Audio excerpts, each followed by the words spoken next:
Hola a tots, avui estem aquí Andrea Oró i Alba Pic del Departament Fiscal de Benfix PIC i fa uns dies us vam portar un vídeo sobre com implementar els terminis de Verifactu. Avui portem una actualització important.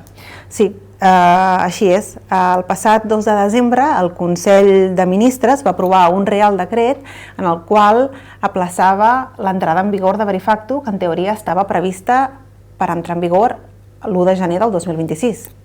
Cal tenir en compte que encara s'ha de validar en el Congrés en el termini de 30 dies, però tot apunta que s'aprovarà sense modificacions. Sí, això és el que esperem nosaltres.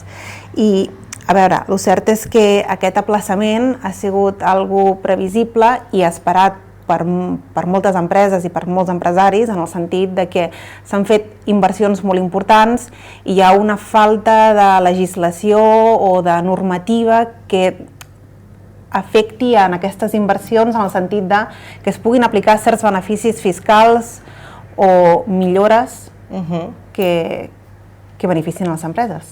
Exacte, però aquesta pròrroga ens dona més temps per planificar amb calma i evitar improvisacions d'últim moment.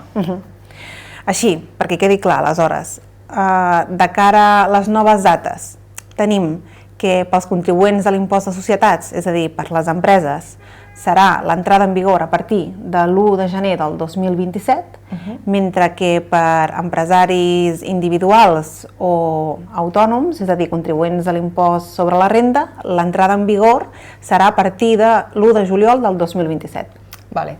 Està clar que la digitalització és un procés imparable. Llavors, si ja has invertit en aquesta adaptació, doncs utilitzem aquesta eina. I si encara estàs en el procés d'analitzar, utilitzem aquest temps extra que ens han donat per planificar una estratègia sòlida. Exacte, sí. Per la nostra banda, el que queda dir és que nosaltres continuarem seguint aquest tema de prop i us anirem avisant a mesura que vagin sortint novetats normatives. I, com sempre, qualsevol dubte o qüestió que tingueu sobre el tema, estem aquí a la vostra disposició. Gràcies.